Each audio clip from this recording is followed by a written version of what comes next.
The bridal veil fluttered to the ground as the wick of the dragon and phoenix wedding candle suddenly burst into a mournful, jagged spark. On my wedding night, there was no exchange of nuptial cups. No enchanting scenery, only the chamber door being violently kicked open from the outside. The bone-chilling wind of an early spring night rushed in, tearing the room's lingering tenderness to shreds. Slap! A sharp slap rang out abruptly in the silent chamber, followed by a searing sting across my cheek. The heavy, intricate 9-pheasant pearl crown atop my head was knocked askew, its sharp red gold tassel slashing across the corner of my eye, drawing a thin trail of blood. The one who struck me was my dignified and merciful biological mother. Madame Meng, you cold-blooded, poisonous woman. For your sake. Chuolian is lying in the side courtyard right now, her life hanging in the balance. Yet you can sit here so calmly waiting for the groom? Do you have even a shred of familial affection left in you? My mother trembled all over, pointing at my nose and cursing me. Those eyes, usually so gentle, were now filled with loathing for me and heartbreak for her other daughter. I sat steadily on the bright red wedding bed, neither covering my face nor shedding a single tear. I simply raised my head quietly, my gaze passing over my mother's face, distorted by rage, to rest on Song Jian standing by the door, my newlywed husband, with whom I had just bowed to heaven and earth today, was now soaked to the bone, his hand tightly clutching a letter mostly drenched by water. The look in his eyes as he watched me held no wedding joy, only undisguised disgust and hatred, as if I were not his lawfully wedded wife, but some kind of unpardonable demon. If sister can find a good man, Chuolian can smile even in the afterlife. Brother Jean is as pure as the breeze and the moon. I only hope sister does not insult him with the stench of money. Chuolian is of humble appearance and dares not compete with sister's brilliance. Only through death can I preserve sister's dignity and find peace for my own riddled heart. Song Jian's voice was hoarse as he read the contents of the letter word by word. With every syllable he uttered, the agony in his eyes deepened. By the time he reached the end, his eyes were rimmed with red, and he violently hurled the letter at my feet.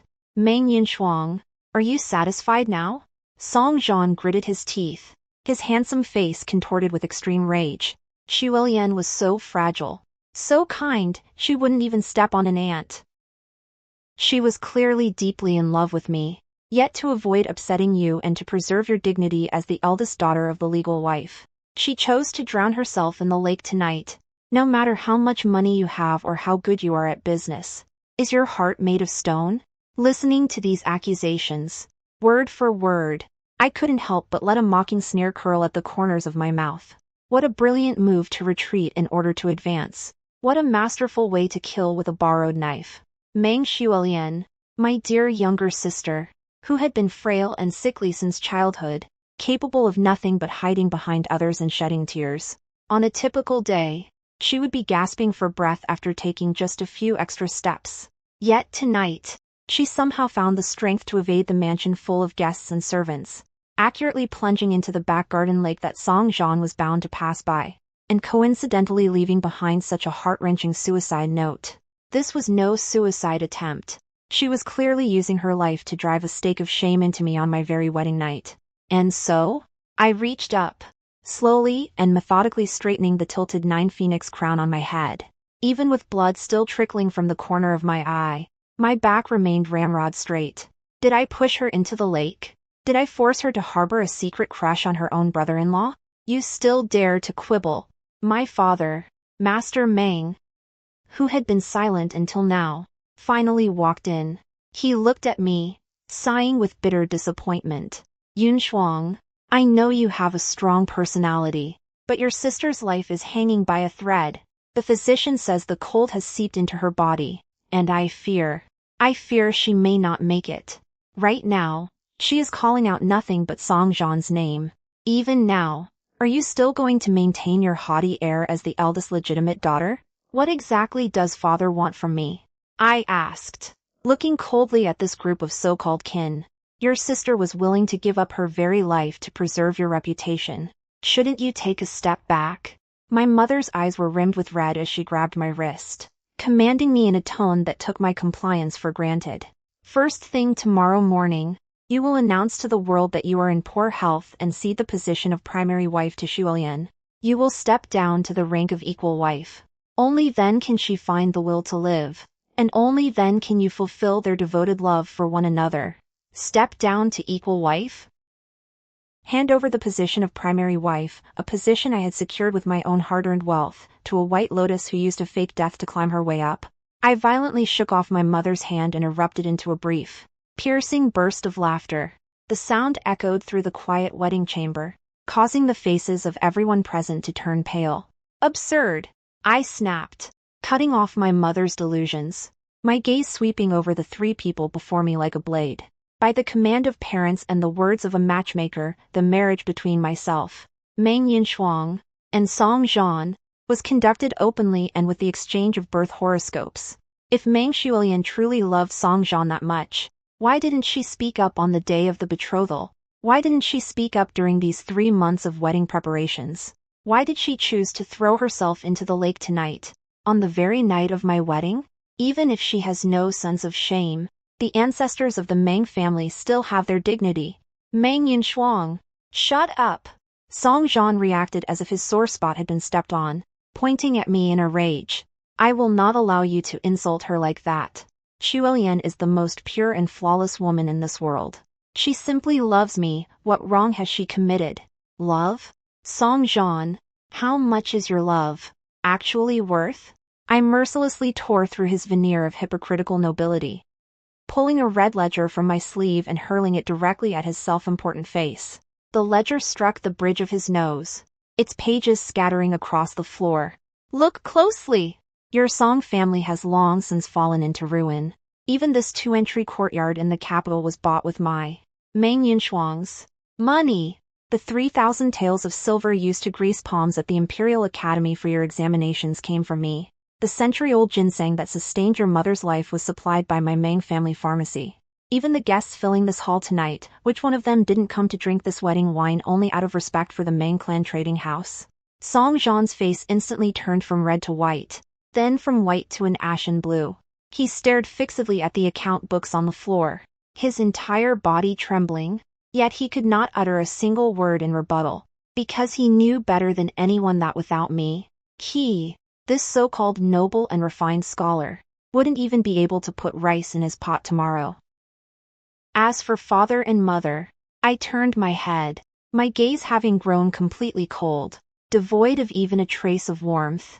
The 13 major shops of the Meng family in Jiangnan and the 5 imperial merchant quotas in the capital were all managed by me over these past 5 years, working from dawn till dusk and pouring out my heart's blood. The title deeds to these 13 shops are currently all in my dowry chests. If you insist on forcing me to step down for the sake of a Meng Shuolian who is feigning death. I paused slightly, my lips curling into a cruel arc. Then first thing tomorrow morning, I will take all my dowry and title deeds and return to Jiangnan. I would like to see if the Meng family can still hold its ground in this capital without me.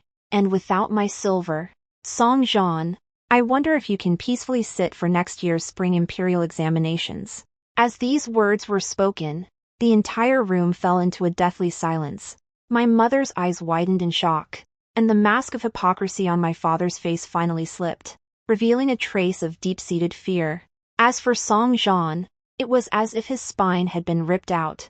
The defiant expression he had worn just moments ago, ready to sacrifice everything for true love, instantly collapsed. In the face of absolute power backed by cold, hard cash, their so-called deep affection and familial bonds proved to be pathetically fragile. Yinshuang, what are you doing? We're family.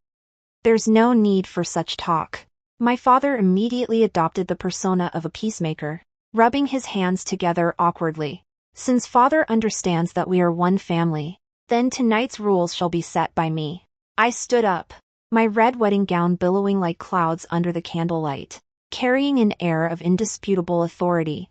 Song Zhan, I will give you half an incense stick's time to change out of those unlucky clothes soaked in lake water. Get yourself back to this bridal chamber and finish the nuptial wine with me. Otherwise, you can pack your bags and get out of the capital tomorrow. Song Zhan gritted his teeth in humiliation, his hands clenched into fists until his knuckles turned white. He glanced toward the side courtyard outside the window, then looked back at the ledger on the floor that symbolized power and wealth. Ultimately, he succumbed. Like a dog with a broken spine, he lowered that head of his, which he had always prided on being so noble and aloof. I won this confrontation on the wedding night, using the simplest and most brutal methods. I ground them firmly under my heel. Yet I knew that from this moment on, I had fallen into a grave built of gold. In this tomb, there was no love, only endless calculation and exploitation. I, Meng Yinshuang, will never admit defeat in this life. Even if I must go to hell, I will drag them down with me and reign as the supreme ruler of that abyss. The second day after the wedding, just as dawn broke, according to custom, Song Jian was supposed to accompany me back to my parental home. However, using the excuse that he had caught a cold and was feeling unwell, he locked himself in his study, refusing to even see my face. Instead of getting angry, I laughed. He hadn't caught a cold. He had simply suffered a crushing defeat in last night's gamble of money and dignity, and was too ashamed to face me. Moreover, with the one in the side courtyard lying there half dead, his devoted heart had likely already flown over to keep watch by her bedside. Miss, the young master has insulted you so publicly. Are we really going back on our own? My head bridal maid, Sui Zhu, said with her eyes reddening in indignation, feeling the injustice on my behalf. Go back for what? To watch that house full of people perform a melodrama of life and death? I slowly traced my eyebrows in the bronze mirror, carefully using powder to cover the faint trace of blood from last night. I changed into a formal gown of bright red cloud satin, embroidered with gold thread and a pattern of 100 butterflies flitting through flowers, making my entire presence appear sharp and commanding. Pass on my word. Summon the Song family's stewards, the accountants, and all the matrons in charge of procurement to the hallway of the main courtyard. I am going to audit the accounts. Suizhu's eyes lit up, and she immediately complied and withdrew. In less than an hour, the Song family servants, who usually held their heads high with arrogance, stood scattered across the courtyard, filling the space. Song Jian's mother, my mother-in-law who constantly claimed illness to avoid appearing in public, was also disturbed by the commotion. Supported by 2 maidservants, she walked out with a dark, sullen expression. What is all this noise so early in the morning?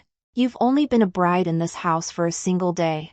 Instead of coming to show respect and learn the rules before your mother-in-law, you're out here putting on airs in the courtyard? My mother-in-law thudded her walking stick heavily, her tone sharp and mean-spirited. I sat upright in the armchair, not even lifting my eyelids, preoccupied with brushing aside the floating tea leaves in my cup. Mother-in-law, you must be joking. Since I, Meng Yinshuang, have married into the Song family with a 10-mile dowry, I naturally must shoulder the responsibilities of the mistress of the house. I set the teacup down heavily on the side table with a sharp clatter.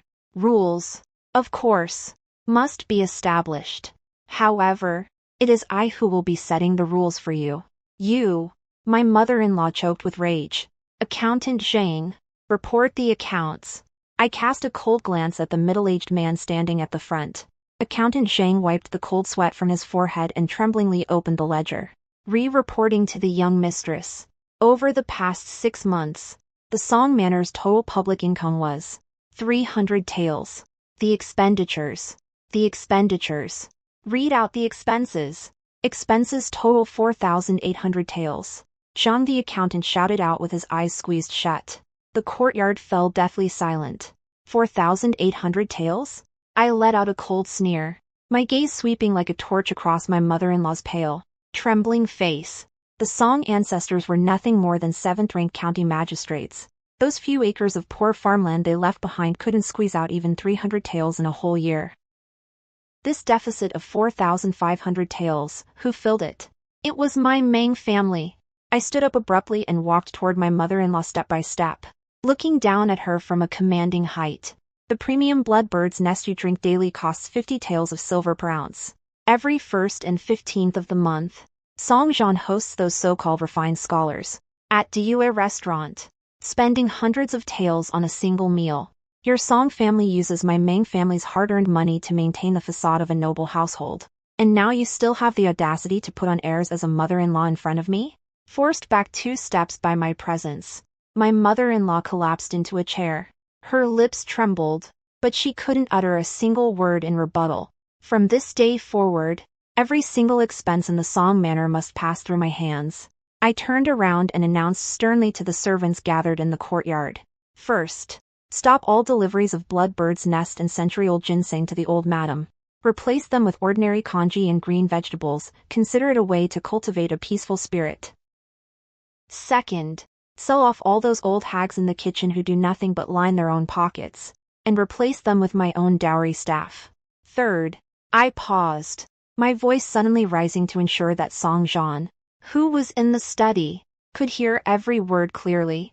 Song Jean's monthly allowance will be reduced from 50 taels to 2.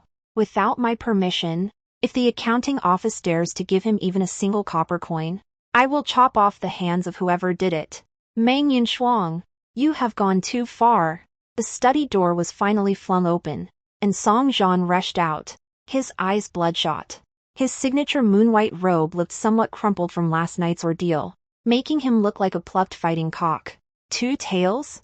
You expect me, a distinguished Jurin scholar, to live on only 2 taels a month? That isn't even enough to buy a single piece of high-quality Huizhou ink. You are trying to sever my path as a man of letters. Song Jean pointed at me, trembling with rage. The way of a scholar? I sneered mercilessly, my eyes filled with utter contempt.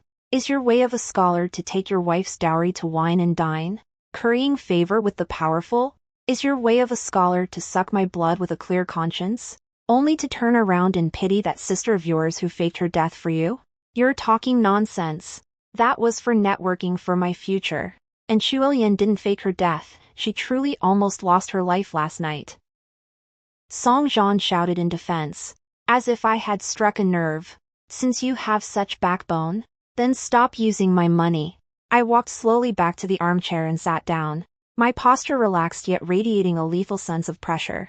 You are more than welcome to move out of this 2-entry courtyard and rent a broken temple in the slums of the West City. You can take your lofty ideals and that half-dead true love sister of yours to experience what it's really like to live on love alone. I certainly won't stop you. Song Jean's voice came to a dead stop. He bit his lower lip hard, his face deathly pale. Move out? To the slums? He had never endured such hardship in his entire life. Moreover, with the spring imperial examinations approaching next year, he wouldn't even be able to scrape together the travel expenses to enter the examination hall without the financial backing of the Meng family, let alone secure the necessary connections with the chief examiner. What? Don't have the nerve? I picked up my teacup and gently blew on the rising steam. Since you don't dare, then tuck away that lofty pride and integrity of yours. In this Song residence, if you take my money, you follow my rules. Song Jean lowered his head in humiliation, his fists clenched so tightly that his nails nearly dug into his palms. That pride he held so dear was being stripped away layer by layer before the reality of cold, hard cash, crushed into the dirt by me.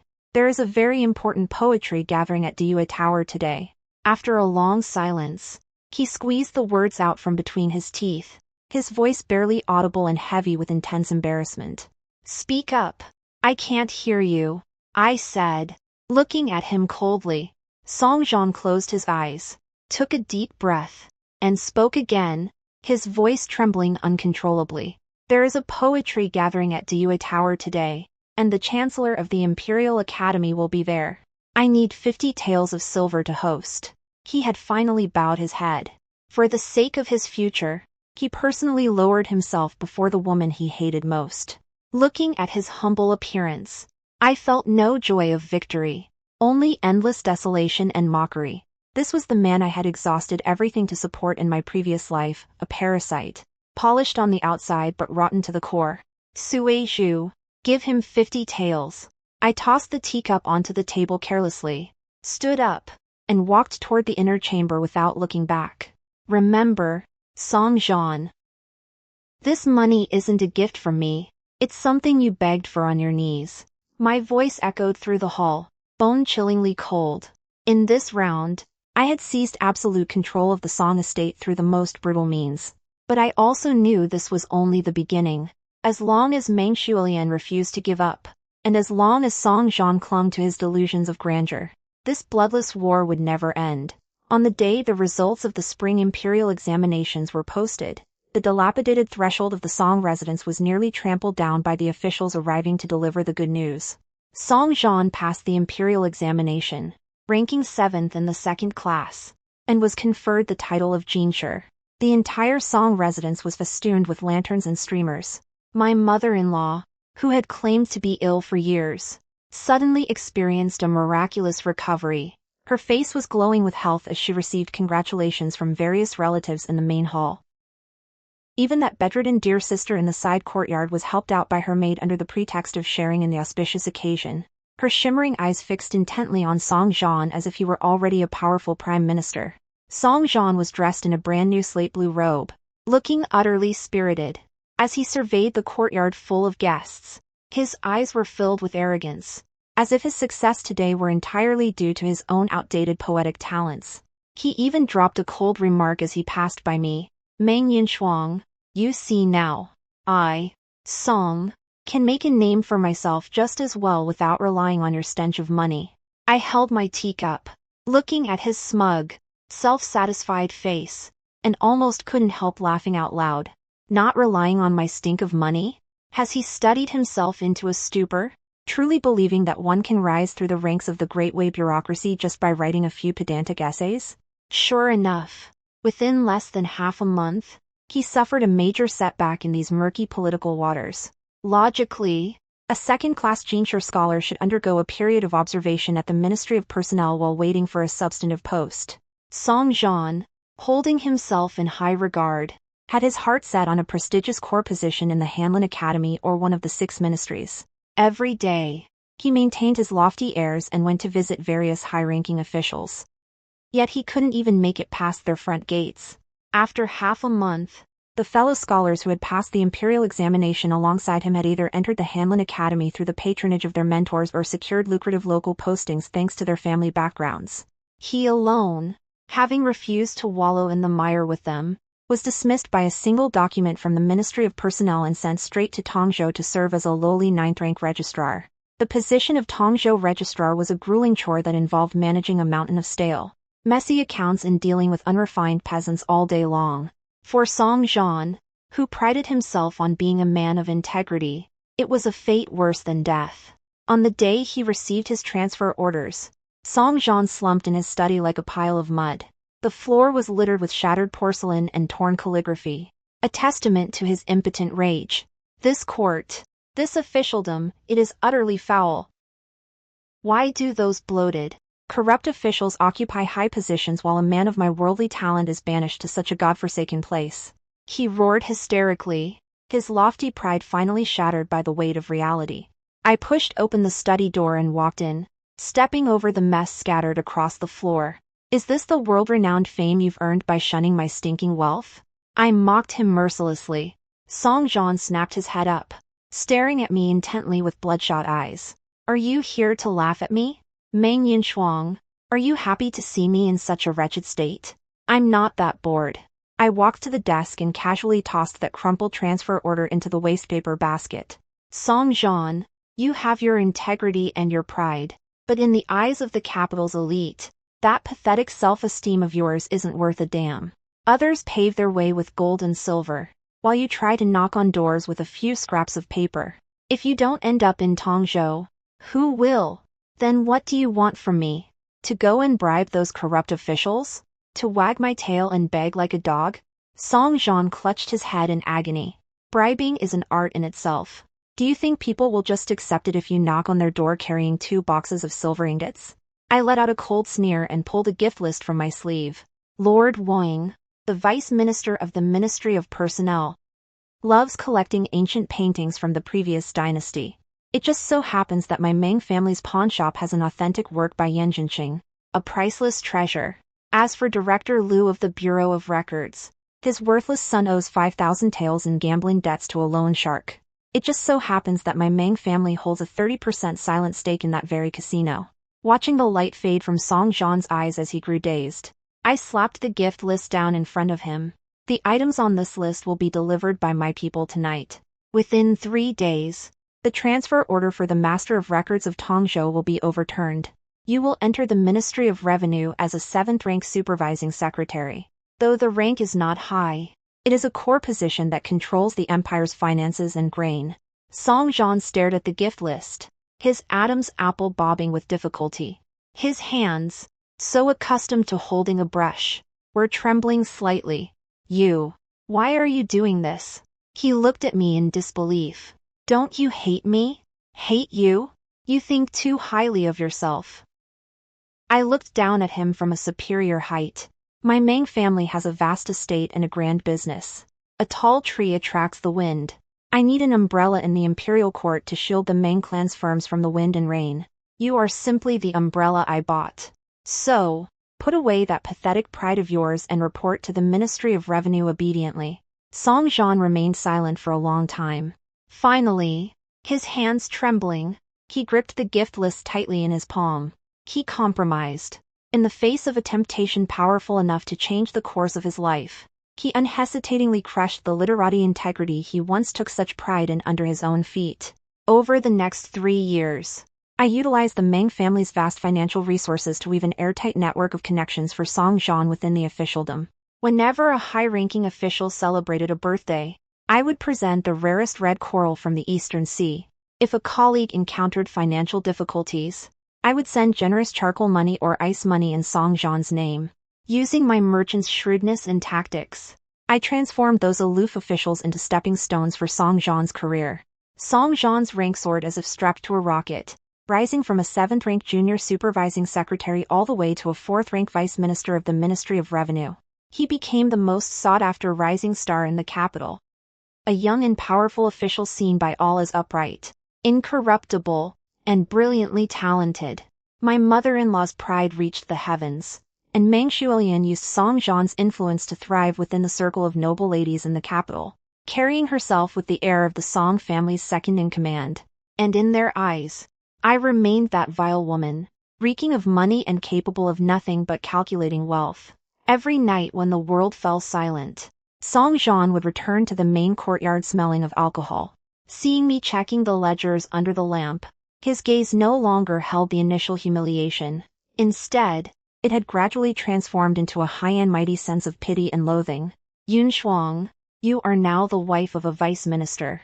Why must you still immerse yourself in money every day? Those merchant affairs are, after all, a lowly profession. Do not let them disgrace the Song family's reputation. He adopted the air of a powerful official, speaking to me in a patronizing tone.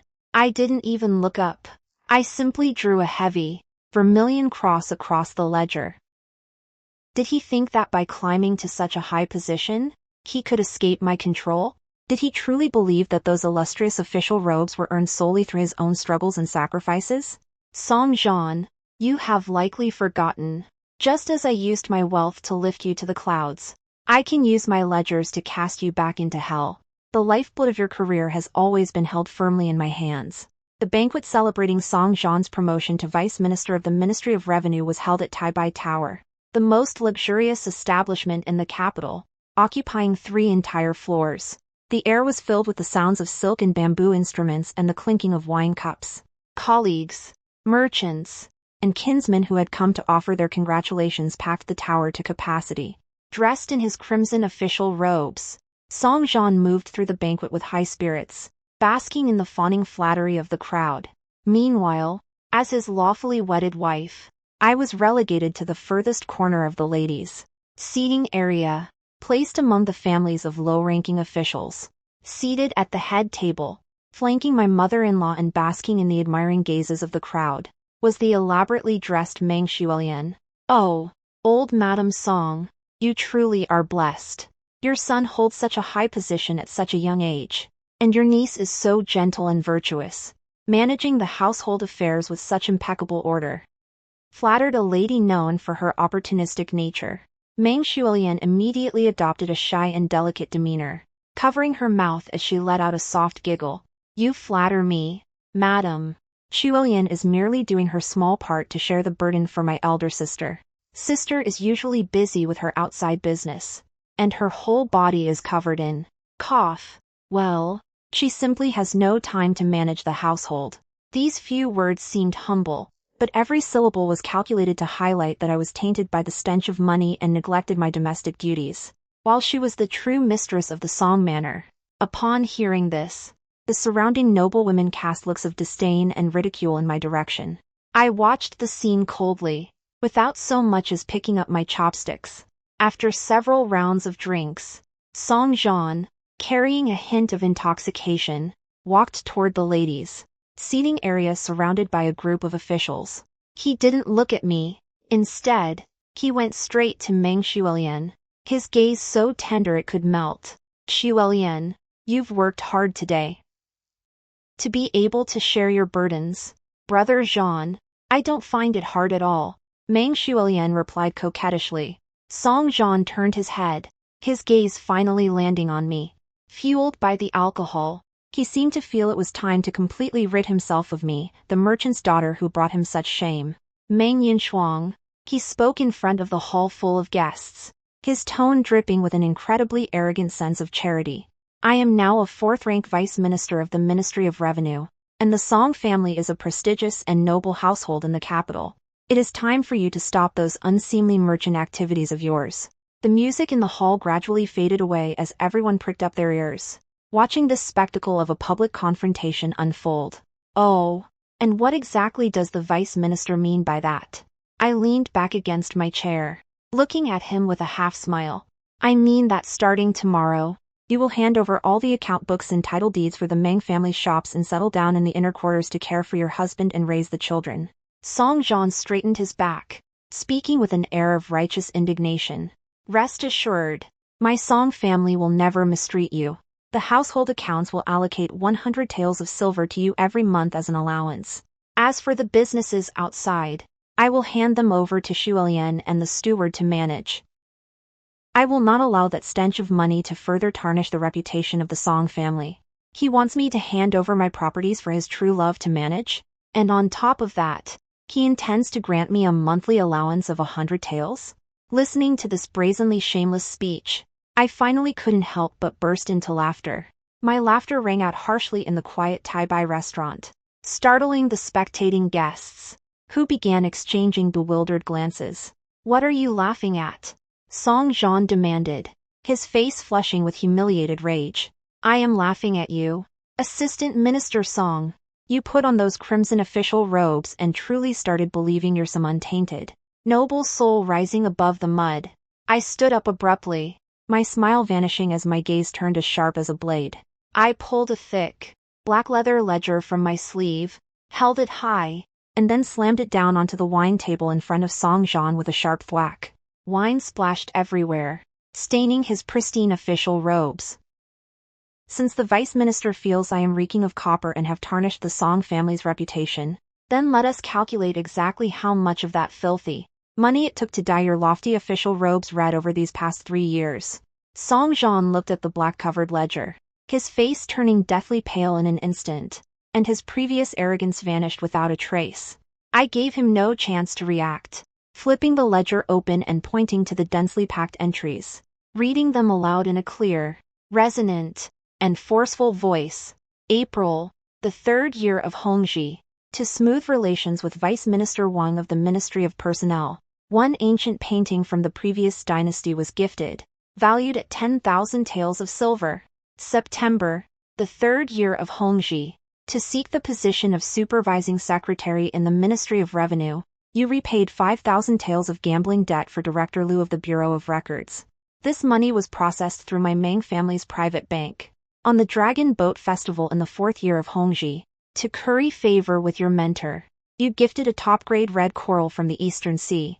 That piece cost the lives of 3 workers from the Meng family's merchant ships to bring back, and it was valued at 30,000 taels. With every entry I read, Song Jean's face grew a shade paler. The guests in the hall gasped in unison.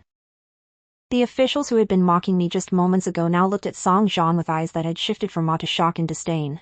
Furthermore, several of the high-ranking officials mentioned in these ledgers were currently seated at the head table, looking as if they were sitting on pins and needles, drenched in cold sweat.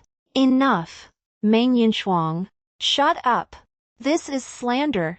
Song Jian lunged forward like a madman, trying to snatch the ledger away. Slander? I stepped aside to dodge him, sneering repeatedly. Every single one of these transactions bears your personal seal. Song Jian, you used my family's hard-earned money to buy and sell offices, climbing to your high position by stepping on my purse, only to turn around and despise me for smelling of nothing but money? I approached him step by step, my voice icy and piercing. Song Jian, you have no right to act so noble. That position of yours as the Vice Minister of Revenue, you got it by kneeling before me, trading your dignity and pride for the cold, hard cash I threw at your career. Without my money, you'd be nothing more than a destitute scholar who couldn't even scrape together the travel expenses for the imperial examinations. You are not just an ungrateful cur.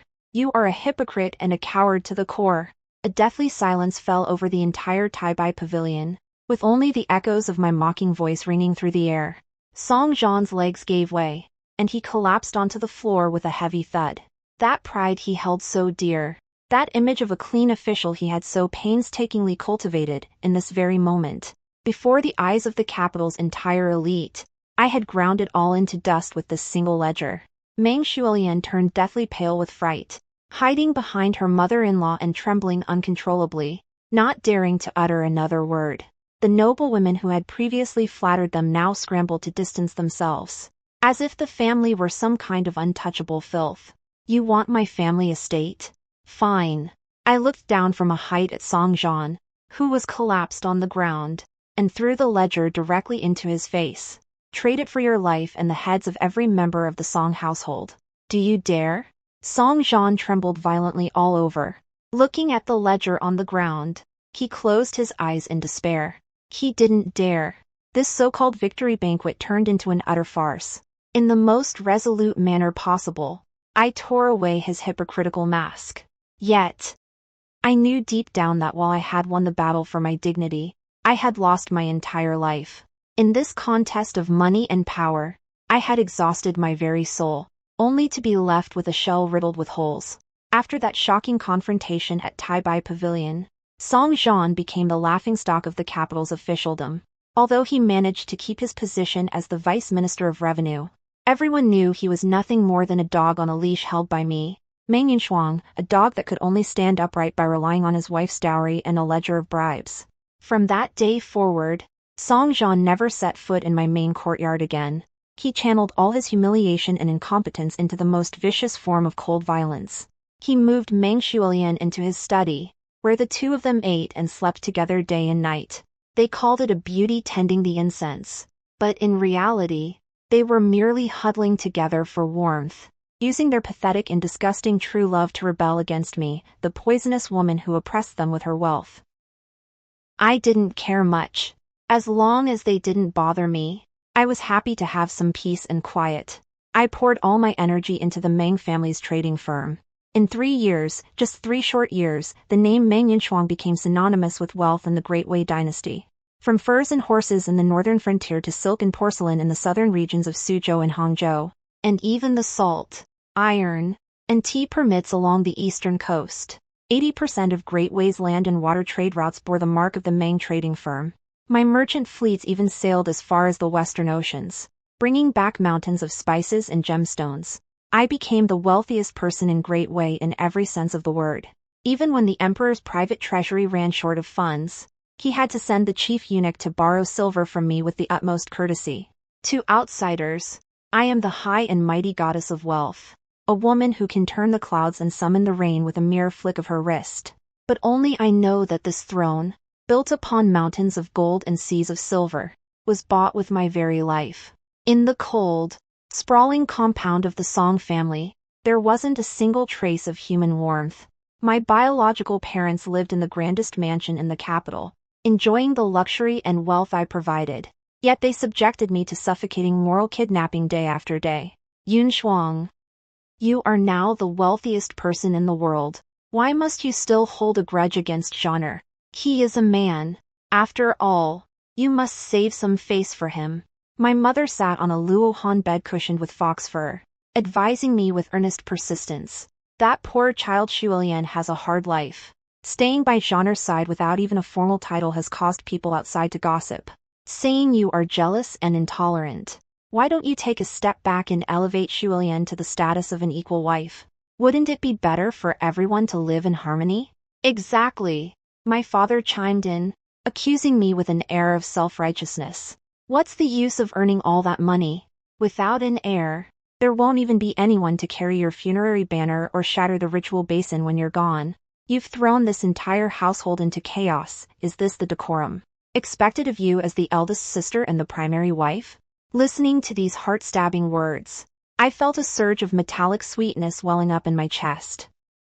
They lived in the mansion I bought, wore the fine silks and satins I provided, and feasted on the delicacies I had risked my life to afford. Yet, in the blink of an eye, they were pitying that ungrateful younger sister who had resorted to suicide threats just to steal her own brother-in-law, all while accusing me of failing to understand the 3 obediences and 4 virtues, and of disrupting family harmony. You want the position of an equal wife? I looked coldly at my utterly biased parents, swallowing back the blood in my throat. Fine. Tell Song Jean to pay back every single cent he has taken from me over the years. Otherwise, Meng Xuelian won't even get the status of a lowly bedwarming maid in this lifetime. My parents, infuriated by my stubborn and unyielding attitude, stormed off in a rage. They cursed me as a money-grubbing monster who had abandoned all family ties, swearing that retribution would find me sooner or later. Perhaps it truly was retribution. Years of relentless mental and physical strain, the sleepless nights spent auditing accounts and plotting business strategies, coupled with the psychological torment inflicted by that pack of vampires in the Song family, had long since hollowed out my physical constitution. At first, it was just insomnia accompanied by a slight cough. Later, I found myself unable to keep any food down. Even a sip of plain congee would trigger nausea and vomiting. Eventually, I began to faint without warning while making my rounds at the shops. It was not until late autumn of that year, as I sat in my study cross-referencing the salt voucher ledgers that had just arrived from Jiangnan. Outside the window, the cold wind howled and the fallen leaves rustled. I felt a sudden, violent tearing sensation in my chest. My throat tightened, and I abruptly coughed up a large mouthful of fresh blood.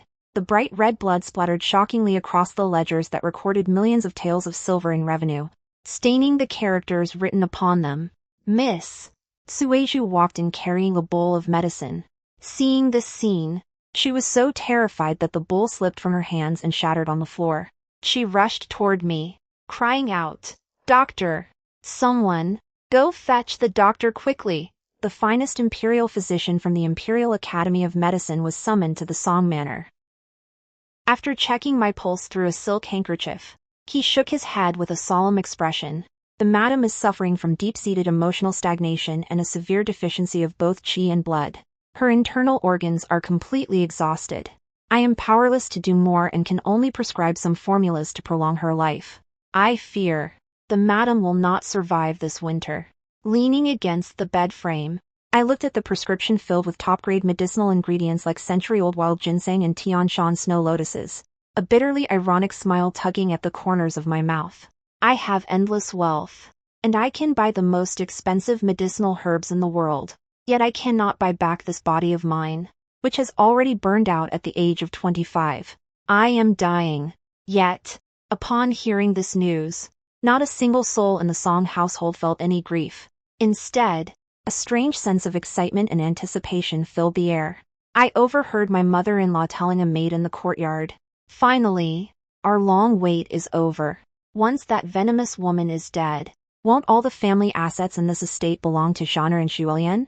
I heard Meng Xuelian speaking softly to Song Jean in the study, offering him comfort. "Brother Jean, although sister has a foul temper, she is leaving behind so many businesses. Once she passes, we will surely manage them well and not let her hard work go to waste.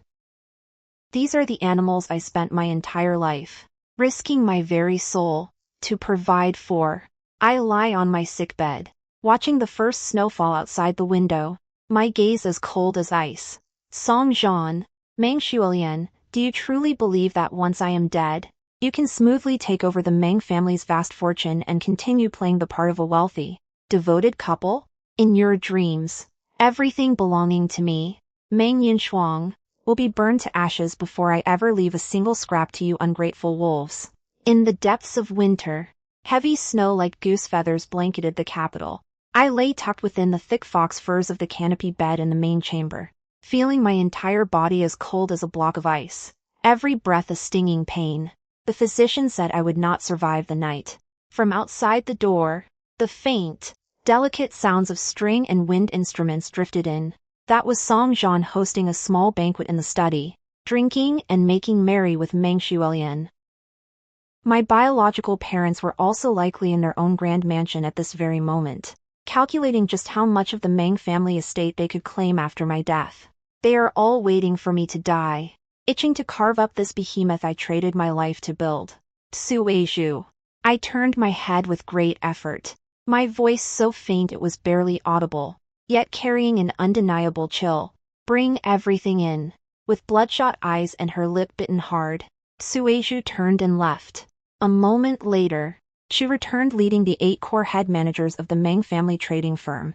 These 8 individuals were confidants I had personally promoted over the last decade, overseeing all of the Meng family's lifelines across the country, including banks, salt permits, and maritime trade.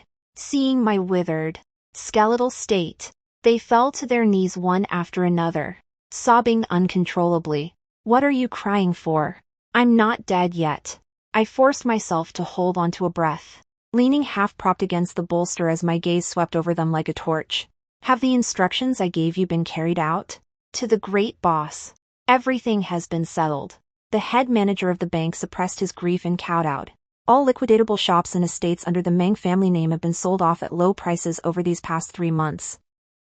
The 6 million taels of silver converted from the sales have been fully dispersed and transferred to secret outposts in Jiangnan and overseas. Just as you ordered. All that remains in the capital is the empty shell of the Song Manor. Anne, the manager paused, gritting his teeth before continuing. And the 2 million taels in high-interest loans you took out from the capital's 4 major underground banks, all in Lord Song's name. I curled my pale lips into a satisfied smile. Yes, 2 million taels in high-interest loans. Using Song Zhan's official seal as Vice Minister of the Ministry of Revenue and the title deeds to the Song estate as collateral. I borrowed this staggering sum, enough to crush any prestigious clan, and then funneled every last bit of it, along with all of the Meng family's liquid assets, completely out of reach. Very well. I looked at them. As of tonight, the Meng trading house is dissolved. Take the severance pay I've given you, change your names, flee far away, and never return to the capital. Headmaster. The shopkeepers broke into loud sobs, prostrating themselves on the ground, refusing to rise. Go! I shouted sternly. The exertion strained my internal organs, triggering another bout of agonizing, blood-stained coughing. Suizhu hurriedly drove them out and tightly shut the door. Mississippi Suizhu held a basin of hot water, sobbing uncontrollably as she wiped the blood from the corners of my mouth. Stoke the brazier higher. I pointed to the small red clay stove in front of the bed, my gaze terrifyingly cold. Burn all those ledgers. Don't leave a single one. Tears streaming down her face. Suizhu took the stacks of core ledgers from the bedside, records of the Meng family's various connections, secret accounts, and leverage over officials, and threw them into the brazier one by one. The flames greedily devoured the paper, making a sharp crackling sound. The dazzling firelight reflected on my face, as if it were the final flash of radiance in my brief life. Just as the last ledger was about to turn to ash, the door to the main room was kicked open with a violent bang. Song Zhan burst in, bringing Meng Xuelian and my impatient parents with him, all of them draped in wind and snow. What are you doing? Song Zhan's face changed instantly the moment he saw the burning remains in the brazier. He lunged forward like a madman, trying to salvage the ashes from the fire, only to let out a scream of pain as he was scorched, collapsing onto the floor. Oh, my goodness! What a sin! What on earth are you burning? My mother also realized they were account books. She shrieked and lunged toward the bed, pointing at my nose and cursing. You crazy woman! If you want to die, then hurry up and die. You've burned the family accounts. What is Genre supposed to use for his social connections now? What is this entire family going to eat and drink? Meng Shulian hid behind Song Jian, her eyes, usually so watery and innocent, now filled with terror and malice. She had spent her whole life calculating, finally enduring until my death, only to find nothing but a basin of ashes before her. What will you eat? What will you drink? I looked at this pack of blood-sucking vampires, who were now as frantic as clowns, and couldn't help but burst into a fit of manic laughter. I laughed until my tears mixed with blood and streamed down my face. Song Jian, Meng Shulian, did you really think that once I died, you could just take over the Meng family's vast wealth? I pointed at them, my gaze as cold as if I were looking at dead men. The Meng family has been empty for a long time. Over these past 3 years, I have transferred every single penny.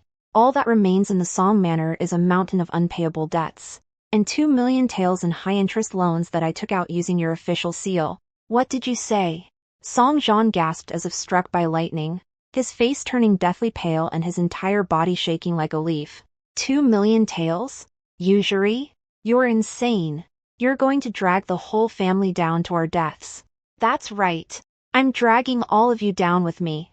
I shrieked with every ounce of strength in my body. Do you think your position as the Vice Minister of Revenue is secure? Without the leverage and the tribute, silver I hold, your political enemies will tear you to shreds by tomorrow. Those moneylenders, thugs will crush your bones inch by inch.